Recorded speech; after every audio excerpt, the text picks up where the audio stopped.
Tuhan. Shalom. Shalom. Haleluya. Puji Tuhan, saya percaya seberapa banyak yang ada di tempat ini, kita semua adalah orang-orang yang diberkati Tuhan. Amin. Puji Tuhan, Bapak Ibu Saudara yang dikasihi oleh Tuhan Yesus. Ya, untuk pertama kalinya saya menyampaikan firman Tuhan di tempat ini. Terima kasih untuk Bapak Gembala. Puji Tuhan, ya hari ini saya hadir bersama dengan istri saya, Ibu Pendeta Mei di Lomboan. Boleh berdiri sebentar supaya dilihat oleh orang-orang Semarang. Ya, puji Tuhan. Karena saya juga dari Semarang dulu, Bapak Ibu Saudara. Ya, saya pernah tinggal di Semarang dari SD kelas 4, kira-kira umur 10 tahun gitu ya, sampai saya lulus SMA. Saya sekolah dulu di Sekolah Nusa Putra. Ada yang tahu Nusa Putra, Jalan Kimangun Sarkoro, Bapak Ibu Saudara. Ya, saya belajar di situ ya, sekolah di situ sampai lulus SMA, baru kemudian kuliah di Surabaya. Jadi Bapak Ibu Saudara, saya termasuk orang Semarang, bocah Semarang Bapak Ibu.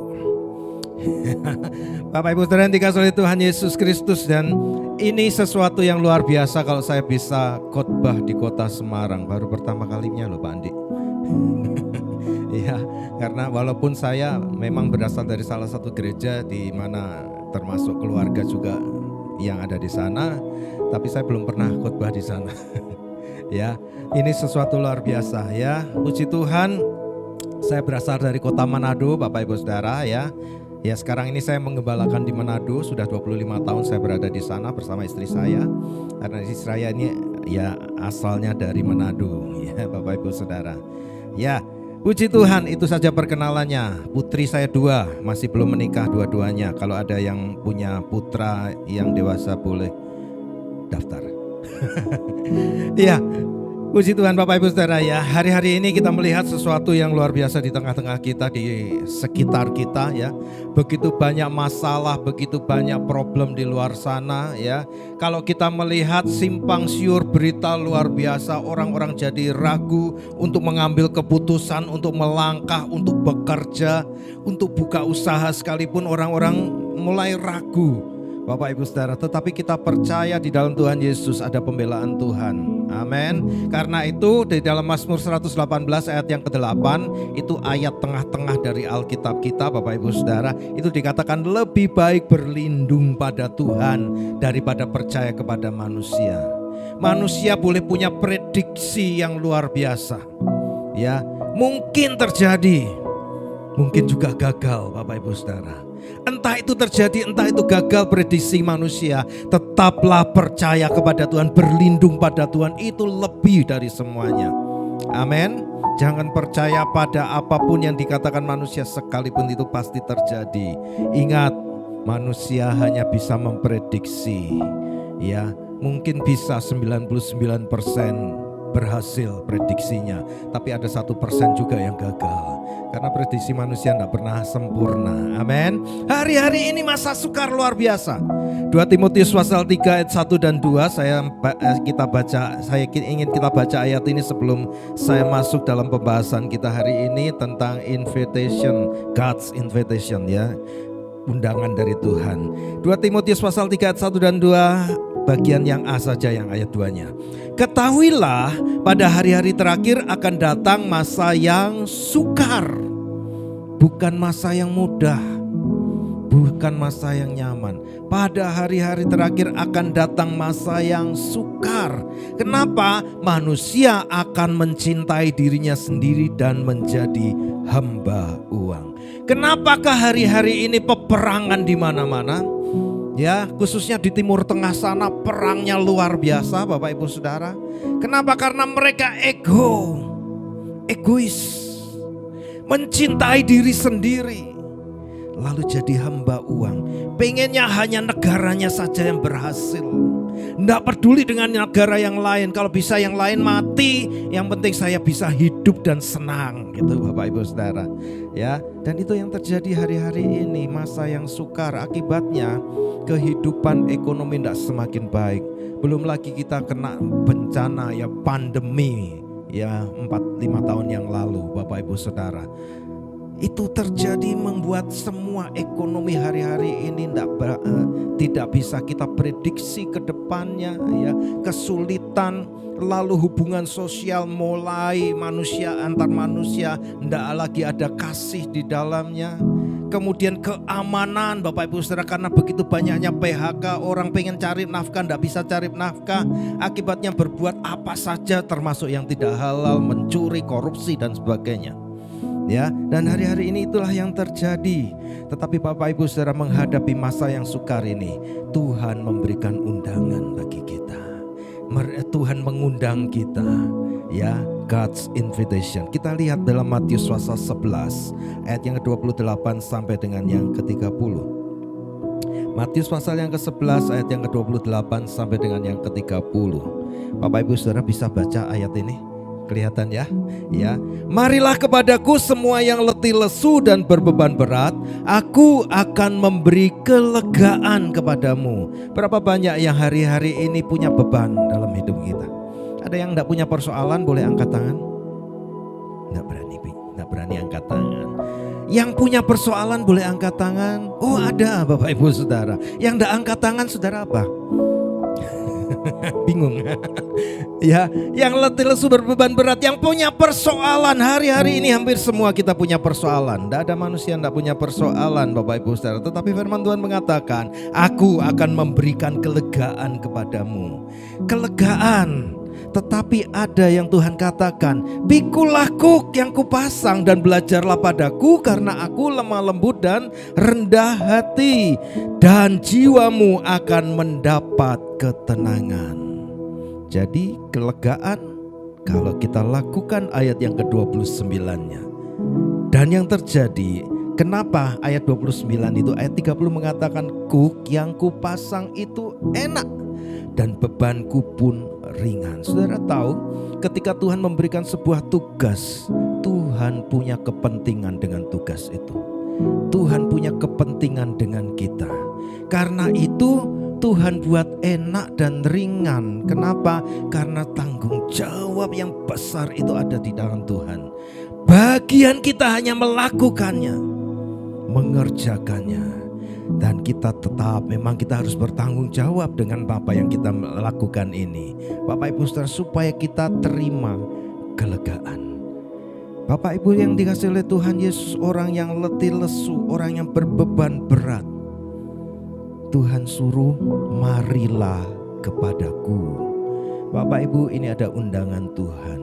Kalau datang kepada Tuhan berarti kita sedang menanti-nantikan Tuhan, berharap hanya kepada Tuhan. Saudara ingat ayat di dalam Yesaya pasal 40 ayat 31. Orang yang menanti-nantikan Tuhan akan mendapat kekuatan baru. Lalu dikatakan apa? Seumpama burung rajawali. Bapak Ibu Saudara, kenapa burung rajawali? Saudara masih ingat cerita tentang rajawali ini? Mungkin saudara pernah mendengarnya. Rajawali ini burung yang kuat sekali. Ya, ketika burung-burung lain ketakutan waktu angin besar datang, angin dahsyat yang badai begitu datang, maka rajawali ini akan tetap terbang. Kenapa? Sayapnya kuat. Ketika angin kencang datang, dia semakin merentangkan sayapnya seperti layang-layang. Ya, hari-hari ini saya melihat di jalanan banyak layangan, Bapak Ibu Saudara.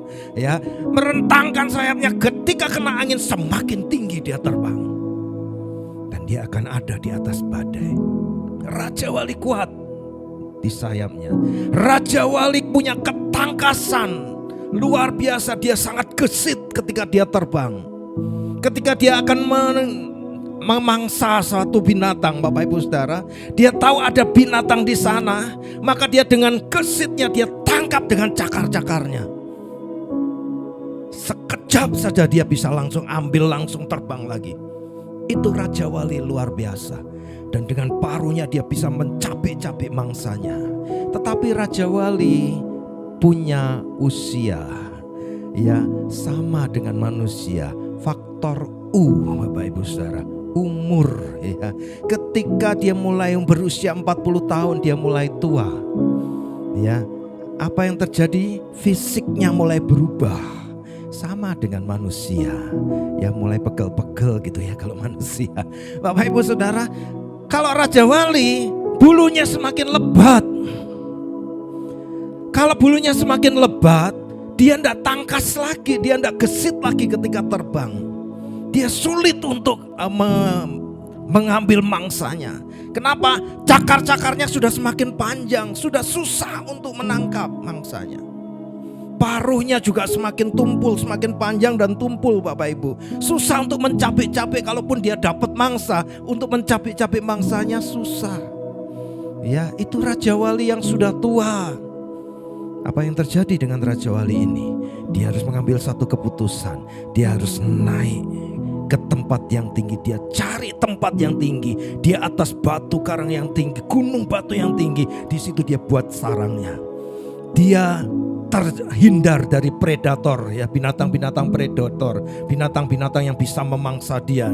Dia terhindar karena tempat yang tinggi itu. Lalu apa yang terjadi di tempat yang tinggi itu? Dia mulai cabut semua bulu-bulunya. Dia cabut bulu-bulunya. Bapak Ibu Saudara, sampai dia jadi Raja Wali gundul. Ya, bukan gundul-gundul pacul Bapak Ibu. Ya, itu lagunya Mus Mulyadi. Zaman dulu, anak-anak generasi Yeremia sekarang ini generasi Gen Z enggak tahu lagu itu. Ya Bapak Ibu Saudara, jadi Raja Wali gundul, enggak punya bulu-bulu lagi. Nah, apa yang dia lakukan dengan cakar-cakarnya? Dia mulai garuk cakar-cakarnya di batu-batuan sampai cakarnya itu patah lepas semuanya dari kakinya, ya. Cakar-cakarnya habis. Dia enggak punya cakar lagi. Lalu paruhnya juga dia patuk-patukkan ke batu sampai terlepas paruhnya. Maka dia menjadi Raja Wali yang lemah. Dan ketika dia menjadi Raja Wali yang lemah, yang dia lakukan hanya satu, menanti-nantikan Tuhan menumbuhkan kembali kekuatannya. Tuhan menumbuhkan kembali bulu-bulu sayapnya. Tuhan menumbuhkan kembali kuku-kuku cakarnya. Tuhan menumbuhkan kembali paruhnya. Bapak Ibu Saudara, karena itu kita juga perlu berada di tempat tinggi. Di mana? Dalam hadirat Tuhan. Amin. Berdoa, memuji, menyembah Tuhan, menanti-nantikan Tuhan. Raja Wali ini mulai tumbuh bulu-bulunya. Dia mulai kembali muda Bapak Ibu Saudara. Cakarnya kembali bagus, ya. Paruhnya kembali tajam. Dia pun kemudian terbang keluar dari sarangnya. Dia menjadi gesit kembali. Dia bisa menangkap kembali mangsanya. Bapak Ibu Saudara, menjadi Raja Wali yang beroleh kekuatan baru. Itu Raja Wali. Karena itu diseumpamakan seperti Raja Wali. Mendapat kekuatan baru seumpama Raja Wali yang naik terbang dengan kekuatan sayapnya, yang berlari dengan tidak menjadi lesu, berjalan dengan tidak menjadi lelah. Lari dan tidak nyeri otot Bapak Ibu Saudara, itu lesu, ya. Berjalan tidak lelah, tetap bisa berjalan. Bapak Ibu Saudara, itu orang yang mendapat kekuatan baru dari Tuhan. Karena itu Tuhan memanggil, mari kepadaku. Datang kepada Tuhan, menanti-nantikan Tuhan. Dan firman Tuhan mengatakan, kembali ke slide kita Bapak Ibu Saudara, ya. Ketika kita menanti-nantikan Tuhan itu bukan malas-malasan, bukan santai-santai. Ayat 29 mengatakan, pikulah kuk yang kupasang dan belajarlah kepadaku. Itu yang Tuhan inginkan ketika kita menanti-nantikan Tuhan. Pikulah kuk dan belajar padaku. Dua hal ini yang kita mau belajar hari ini Bapak Ibu Saudara. Ada dua hal supaya kita menerima kelegaan, agar undangan Tuhan itu memberikan kekuatan buat kita. Undangan itu menjadikan kita kembali kuat, tidak lagi letih lesu, ya. Kemudian undangan itu membebaskan kita dari segala beban berat. Undangan itu memberikan ketenangan buat jiwa kita. Tapi dua hal ini harus kita lakukan. Pikulah kuk dan belajar kepadaku. Apa itu kuk? Mulai kita lihat. Pikulah kuk, Tuhan Yesus katakan, dan kuk itu enak dan ringan di dalam ayat 30-nya. Pikulah kuk sebab kuk yang kupasang itu enak dan bebanku pun ringan. Kuk ini seperti ini zaman dulu Bapak Ibu Saudara, ya itu seperti bajak gitu, tetapi ada kayak kalungnya gitu ya, untuk kepalanya lembu masuk Bapak Ibu Saudara, ya. Jadi ada dua lembu, sepasang lembu, selalu dikatakan di dalam Alkitab sepasang lembu. Nah Bapak Ibu Saudara, kalau lembu muda yang sedang belajar, yang mau dilatih untuk bisa menggunakan kuk ini, maka dia akan dipasangkan dengan lembu yang dewasa yang sudah biasa untuk membawa kuk ini. Bapak Ibu Saudara, karena yang satu masih lembu remaja, yang satu lembu yang sudah kekar yang kuat, maka beban yang paling berat adalah di yang paling kuat, yang kekar tadi. Karena apa, yang lembu yang remaja ini mungkin masih longgar ya. Kalau ditaruh di sebelah itu masih longgar, yang satunya sudah pas gitu. Bapak Ibu Saudara, akibatnya ketika mereka mulai, sepasang lembu ini mulai membajak ladangnya, Bapak Ibu Saudara, maka yang lembu yang remaja ini enak saja Bapak Ibu Saudara, santai. Kenapa? Karena yang menanggung beban berat itu lembu yang kekar tadi, yang dewasa. Bapak Ibu Saudara, itu seperti dengan kehidupan kita. Tuhan berikan pikulah kuk, ya, pikulah kuk yang kupasang, pikulah kuknya Tuhan. Kenapa? Di sana juga ada Tuhan yang sedang memikul bersama-sama dengan kita. Bapak Ibu Saudara, kalau kita mau memberi diri kita untuk bersama-sama dengan Tuhan, kuk ini apa sih Bapak Ibu Saudara? Kuk ini berbicara tentang tugas. Suatu tugas yang harus kita lakukan. Bapak Ibu Saudara, ketika kita lakukan bersama dengan Tuhan, menanggung bebannya bersama-sama dengan Tuhan, maka kuk itu menjadi enak dan ringan. Kuk itu menjadi menyenangkan ketika kita berserah, kita melakukannya bersama Tuhan. Tetapi perhatikan Bapak Ibu Saudara, kuk ini berbicara tentang tugas. Apa tugas kita? Melakukan kehendak Tuhan. Apa kehendak Tuhan?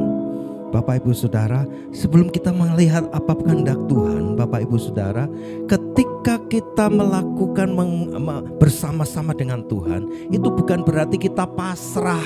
Tuhanlah yang menjalankan, aku cuma ngikutin. Bapak Ibu Saudara, tetapi kita harus bergerak. Ya Bapak Ibu Saudara, ketika kita berserah bukan berarti menyerah dan malas melakukan apa-apa, tetapi berserah berbicara tetap bertindak, bukan pasrah. Ya, lakukan bersama-sama dengan Tuhan, seperti power steering Bapak Ibu Saudara. Ya, Saudara pernah lihat power steering? Pernah, bukan melihat mungkin, merasakan memakainya, setir yang pakai power steering. Mobil-mobil sekarang semua pakai power steering, bahkan bus truk pakai power steering. Kenapa? Kalau enggak berat nyetirnya. Betul Bapak Ibu Saudara, tanpa power steering berat, tapi dengan power steering maka jadi ringan diputarnya Bapak Ibu Saudara ya. Nah Bapak Ibu Saudara, power steering ini enggak bisa bergerak sendiri. Ya, enggak mungkin dibiarkan begitu saja dia bisa belok sendiri. Kita mengangan-angankan terus dia belok sendiri. Nanti suatu saat mungkin bisa. Bapak Ibu Saudara, ya kalau sudah autopilot semuanya. Nah Bapak Ibu Saudara, berarti harus digerakkan. Power steering ini digerakkan ke kanan, maka akan ada tenaga tambahan yang membuat mudah untuk menggerakkan roda untuk belok ke kanan. Ya, begitupun juga kalau ke kiri, ya, power steeringnya akan berjalan untuk membuat rodanya belok ke kiri. Ringan Bapak Ibu Saudara, tetapi kita juga harus bertindak. Ya, berserah tetap harus bertindak. Ya, apapun yang kita hadapi bersama-sama dengan Tuhan, kita berserah dan kita bertindak, maka Tuhan akan memberikan kekuatan bagi kita. Ada begitu banyak contoh dalam Alkitab. Tadi pagi saya sampaikan contoh tentang Gideon dan Daud. Hari ini, sore ini saya ingin sampaikan contoh tentang Yosafat. Saudara, suatu hari Yosafat dihadapkan dengan musuh yang beruntun datang bersama-sama. Ya, 3 bangsa sekaligus datang pada waktu itu. Nanti dibaca di dalam 2 Tawarik pasal 20 Bapak Ibu Saudara ya. Di situ ada 3 pasukan, ada orang Moab, orang Amon, orang-orang dari Meonim. Ya, itu orang-orang Edom Bapak Ibu Saudara. Ya, 3 bangsa sekaligus menyerbu Yehuda pada waktu itu. Dan Yosafat dan seluruh bangsa Yehuda, mereka mengatakan, Tuhan, kami tidak punya kekuatan menghadapi ini bangsa yang begitu banyak. Tetapi mata kami tertuju kepadamu. Bapak Ibu Saudara, ketika itu Tuhan katakan maju berperang.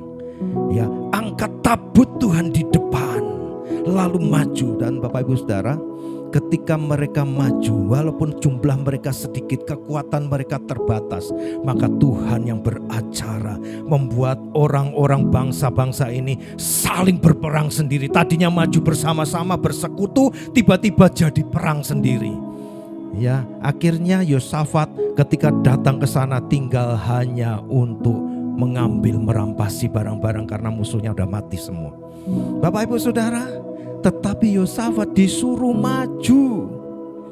Ya, ketika kita menanti-nantikan Tuhan, kita bukan santai-santai, tetap kerjakan bagian kita. Amin. Saudara sebagai karyawan tetaplah bekerja. Saudara sebagai pengusaha tetaplah berusaha. Karena itu ketika kita lakukan, Bapak Ibu Saudara, Tuhan yang menyertai kita, Dia akan menambah kekuatannya. Amin. Nah, apa itu kuk tadi? Ya, tadi kita katakan melakukan kehendak Tuhan. Apa sih kehendak Tuhan? Bapak Ibu Saudara, sebagai orang Kristen, kita harus menjadi seperti Kristus. Amin.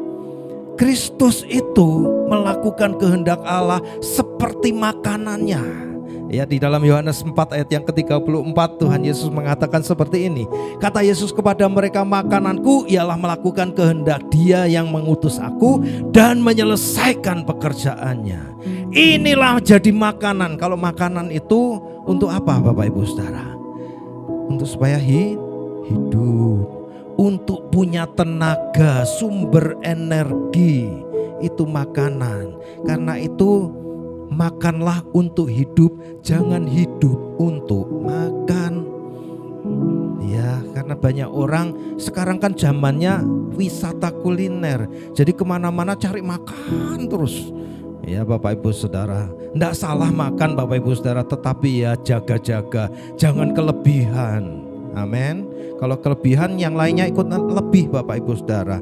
Asam uratnya ikut lebih, kolesterolnya ikut lebih, ya, tekanan darahnya ikut lebih gitu ya Bapak Ibu Saudara.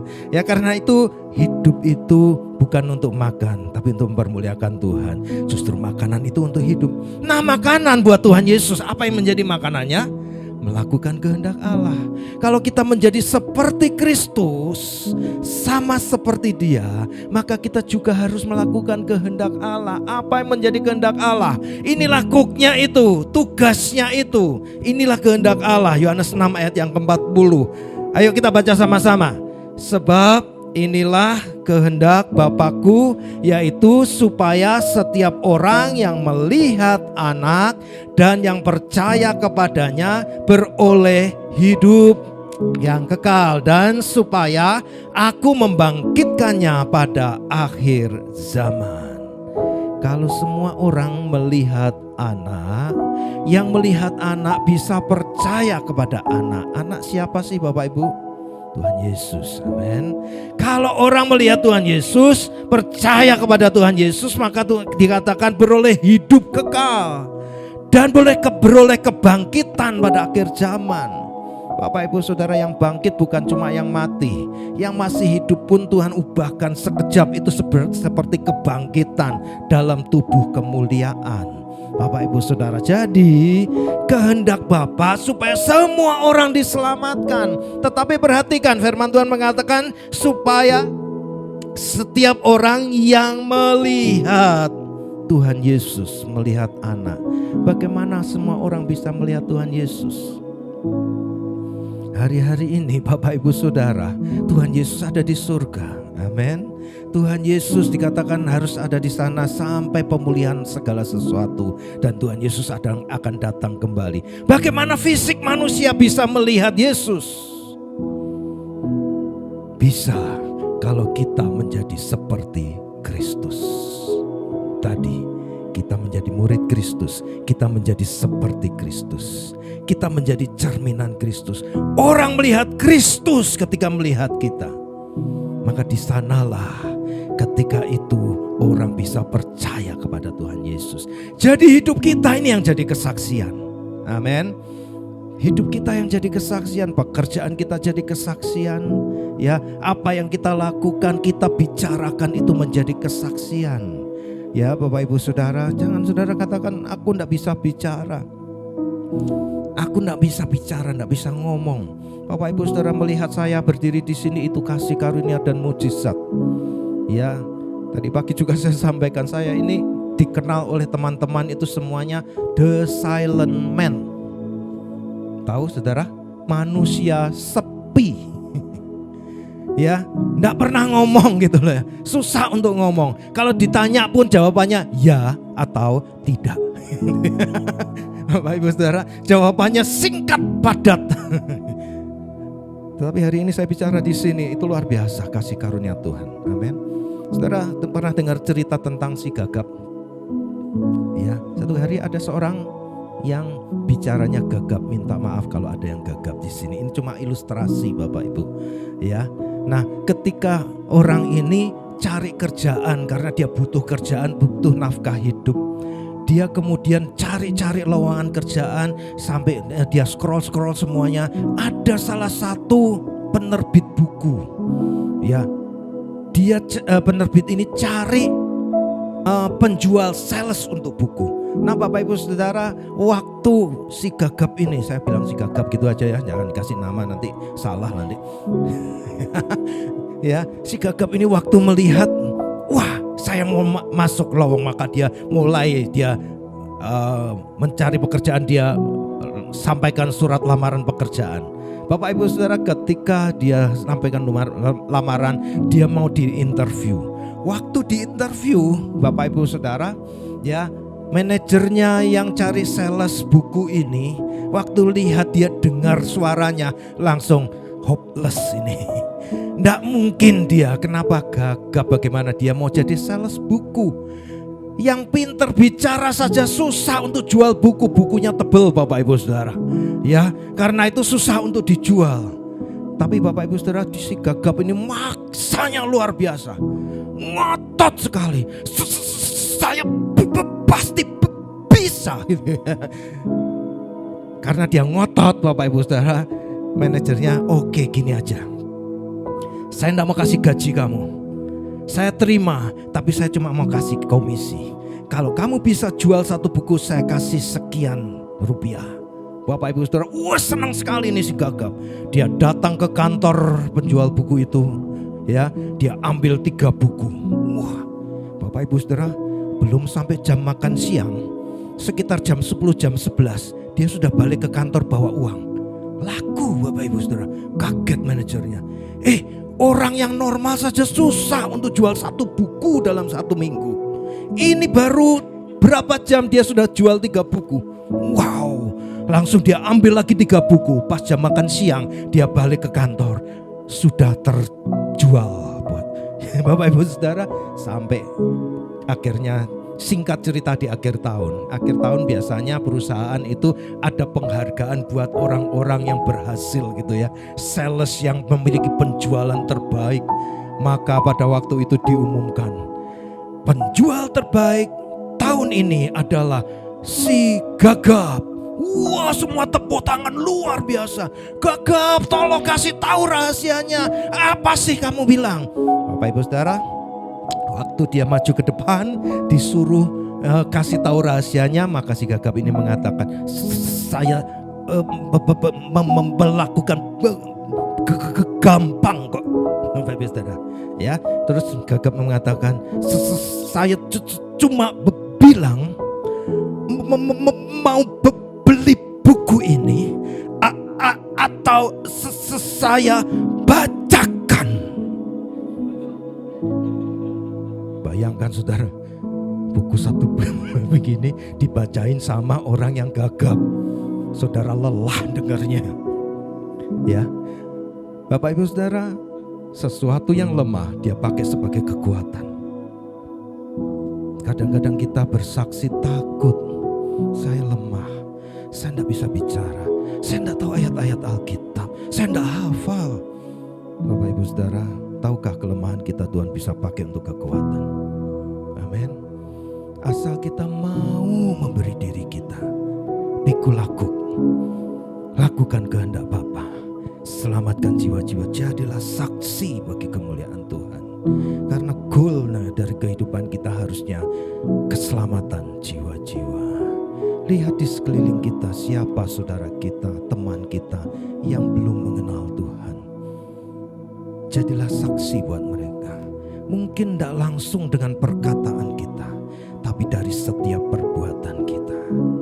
Jadi saksi bagi teman-teman kita. Amin, Bapak Ibu Saudara. Nah, untuk bisa melakukannya, kita perlu kelengkapan. Apa yang menjadi kelengkapan kita, Bapak Ibu Saudara, untuk dapat melakukan kehendak Allah? Next aja cepat. Ya, Bapak Ibu Saudara, untuk menyelesaikan amanat agung, membawa jiwa-jiwa kepada Tuhan, kita perlu Roh Kudus memenuhi hidup kita. Kamu akan menerima kuasa, Kisah Rasul 1 ayat yang 8. Tetapi kamu akan menerima kuasa kalau Roh Kudus turun ke atas kamu. Dan kamu akan menjadi saksiku di Yerusalem dan di seluruh Yudea dan Samaria dan sampai ke ujung bumi. Jadi saksi, Tuhan kasih kuasa. Dari mana? Penuh Roh Kudus. Hidup kita harus penuh dengan Roh Kudus. Next Bapak Ibu Saudara. Yang kedua sekarang Bapak Ibu Saudara. Ya, yang pertama tadi pikulah lakukan kehendak Tuhan, tugas kita. Yang kedua, belajar daripada Tuhan Yesus.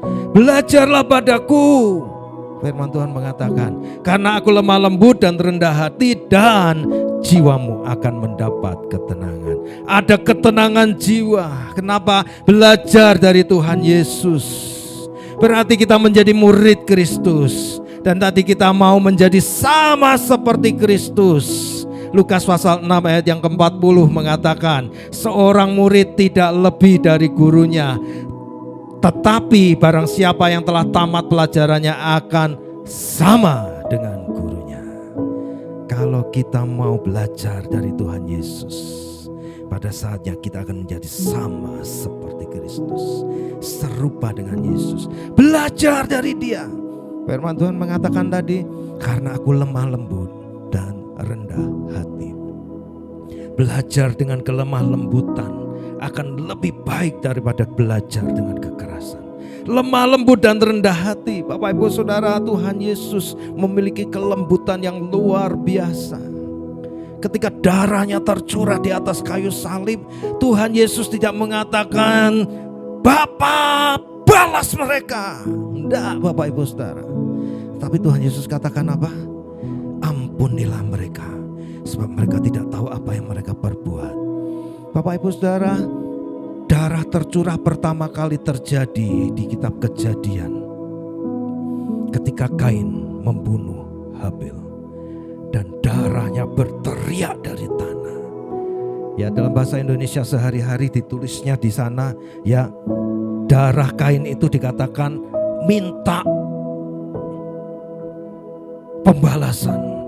Ya, itu darahnya Kain, Bapak Ibu Saudara, berteriak minta pembalasan. Ya, kalau dalam bahasa Indonesia sehari-hari, kita bahasa Indonesia sehari-hari, ya, dalam Contemporary English Version ditulisnya minta revenge, balas. Darah Habil minta pembalasan, tetapi darah Kristus memberikan pengampunan, mengubah semuanya. Karena itu perjanjian baru, Kristus sudah menebus dosa kita. Bapak Ibu Saudara, kelembutan Tuhan luar biasa. Dan kita harus punya pikiran dan perasaan yang sama seperti Kristus. Lemah lembut dan rendah hati. Filipi pasal yang kedua, ayat yang ke-5 sampai yang ke-8.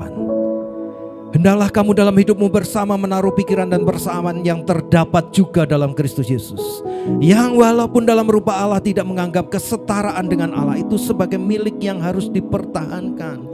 Yesus itu adalah Allah sendiri, tetapi Dia tidak menganggap itu harus dipertahankan. Bayangkan ayat yang ke-7 mengatakan, melainkan mengosongkan dirinya sendiri dan mengambil rupa seorang hamba dan menjadi sama dengan manusia. Dan dalam keadaan sebagai manusia, ia telah merendahkan dirinya dan taat sampai mati, bahkan sampai mati di kayu salib. Bapak Ibu Saudara, kematian di kayu salib kematian yang paling keji. Bagi bangsa Roma itu kematian yang paling jelek, paling buruk bagi orang-orang di Timur Tengah waktu itu. Kenapa? Waktu matinya dia tergantung. Bumi tidak diinjaknya, langit pun tidak, ada di awang-awang. Itu kematian yang keji, karena itu bunuh diri, gantung diri, itu kematian keji sebenarnya. Ya, Bapak Ibu Saudara, Tuhan Yesus mau menanggungnya untuk apa? Menebus dosa saudara dan saya.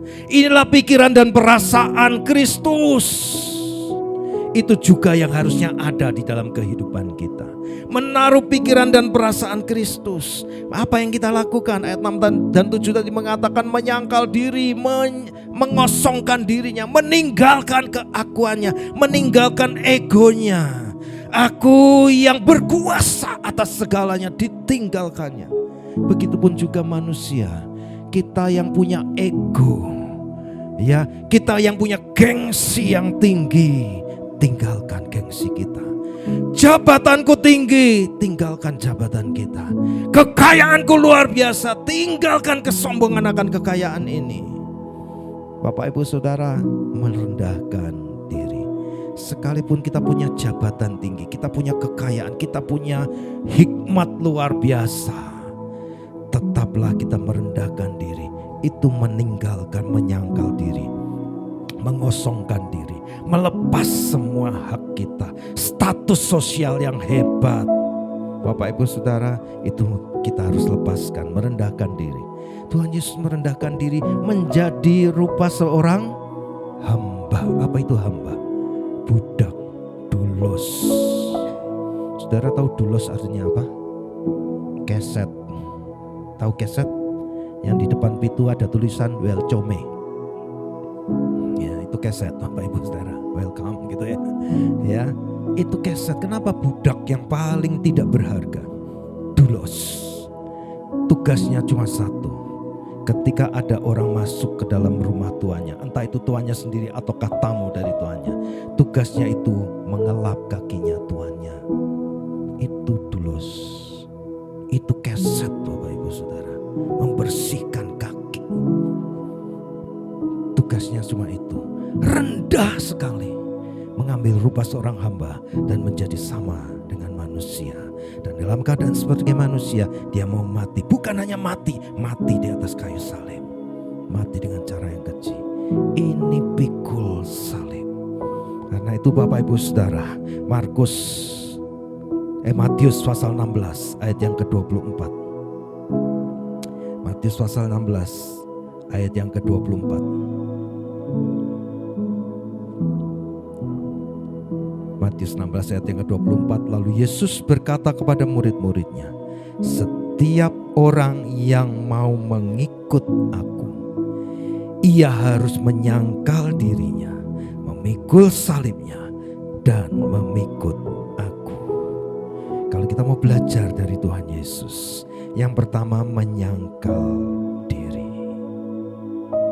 Lepas segala kehebatan kita, kesombongan, gengsi kita, ya harkat, martabat sosial kita, Bapak Ibu, status sosial kita, lepaskan. Itu menyangkal diri. Tapi bukan cuma di situ, memikul salib. Berarti ada harga yang harus dibayar. Sesuatu yang harus dibayarkan. Sama seperti Tuhan Yesus mengorbankan dirinya. Ya, kemudian mengikut aku, meneladani Kristus, menjadi seperti Kristus. Bapak Ibu Saudara, dua hal yang kita mau belajar hari ini. Pikul aku, lakukan tugas supaya kita terima kelegaan. Ini undangan Tuhan, supaya kita menerima pemulihan di masa-masa yang sukar ini. Yang kedua, belajar dari Tuhan. Belajar berarti harus aktif. Belajar harus melakukannya dengan sungguh-sungguh. Ya, seorang murid, anak sekolah, besok mau masuk sekolah katanya ya. Bapak Ibu Saudara, dia belajar bukan hanya santai-santai di rumah cuma dengerin, tapi dia harus baca, dia harus cari ilmu pengetahuannya. Belajarnya bukan pengetahuan tetapi belajar dari Tuhan. Belajar menjadi seperti Kristus. Dan Bapak Ibu Saudara, biasanya ada 3 respon ketika menghadapi undangan Tuhan. Seperti mereka yang Tuhan undang ya, dalam perumpamaan perjamuan kawin, Matius pasal 22, nanti baca sendiri ya Bapak Ibu Saudara. Ya, di situ ada orang-orang yang sudah diundang, tetapi yang pertama menolak. Banyak alasan. Ya. Aku sedang menikah, baru menikah. Aku baru beli lembu. Ya Bapak Ibu Saudara, ini tentang pekerjaan, tentang keluarga jadi alasan untuk menanggapi, meresponi kehendak Tuhan, panggilan Tuhan. Ya, dipanggil, datang. Ya, setelah semua yang lain itu, yang undangan-undangan tidak mau datang, Tuhan suruh hamba-hambanya di perempatan jalan, undang semua orang. Orang-orang datang, tetapi di situ ada orang yang tidak pakai pakaian pesta. Tuhan bilang, enyahkan. Kenapa? Karena tidak mengikuti apa yang menjadi kehendak Tuhan. Kita mungkin datang kepada panggilan Tuhan, tapi kita tidak melakukan firman Tuhan. Kita tidak mengenakan pakaian pesta. Tetapi biarlah kita menjadi orang-orang yang dipanggil datang. Kita datang meresponi dan menjadi orang-orang yang dipilih. Amin. Mari lakukan kehendak Tuhan. Mari kita belajar daripada Tuhan. Pada akhir zaman, orang-orang akan berkata kepada Tuhan, berseru kepada Tuhan, Tuhan, Tuhan.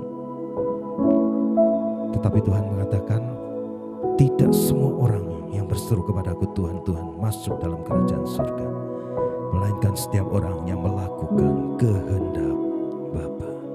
Dan hari ini kita sudah tahu kehendak Bapa, agar keselamatan sampai kepada bangsa-bangsa. Hidup kita harus jadi kesaksian. Amin. Itu kok yang harus kita lakukan. Enak dan ringan Bapak Ibu. Kenapa? Karena itu punyanya Tuhan. Ya, karena itu pekerjaannya Tuhan. Pasti Tuhan punya kepentingan di dalamnya, dan Tuhan akan memberikan fasilitas buat kita bisa melakukannya.